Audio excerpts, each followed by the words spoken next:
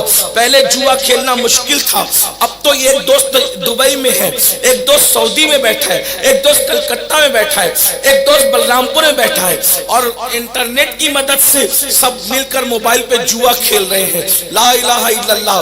تمہارے ہاتھ میں غوث پاک کا دامن ہے تو تمہارے ہاتھ میں جوے کے آلات کیسے ہیں؟ اور یاد رکھنا, جس کے ہاتھ میں غوث پاک اور غریب نواز کا دامن ہے وہ اپنے ہاتھ میں جوا کیسے لے سکتا ہے؟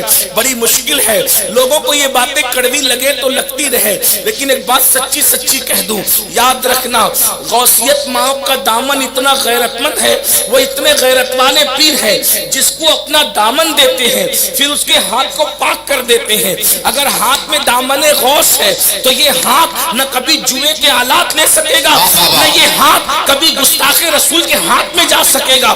حیرت کی بات ہے, نبی کے گستاخوں سے مسافہ بھی ہو رہا ہے, ہاتھوں میں جوے کے آلات بھی ہے اور غوث پاک کا دامن بھی ہے. ارے یاد رکھ, جب تو باخانے کی جگہ نہیں بیٹھتا تو سرکار غوث پاک کا دامن اتنے گندے ہاتھ میں کیسے جا سکتا ہے؟ اللہ اکبر. جس میں جوے کے آلات بھی ہو اور گستاخ رسول سے ملنے ملانے کی گنجائش بھی ہو. ذرا توجہ تو کرو اللہ کے بندو, ہم کیسے جی رہے ہیں, ہمارے جینے کا انداز کیا ہے؟ بہرحال عرض کیا کر رہا تھا, ابن حجر علیہ رحمہ جو روایت لائے ہیں اس کو پوری اپنے بطور مفہوم پیش کروں. اپنے الفاظ کے جامع میں, ایک مرتبہ سیدی عمر ابن خطاب فاروق اعظم رضی اللہ تعالیٰ خلیفہ دوم حضرت سیدنا کعب احبار سے کہتے ہیں, اے کعب ذرا مجھے کچھ ایسی باتیں سناؤ. اپنے جوانوں کی خاص توجہ, گفتگو کا دوسرا رخ شروع ہو رہا ہے, تیسرے رخ پر بات پوری ہو جائے گی, غور فرمائیے گا سب کی توجہ.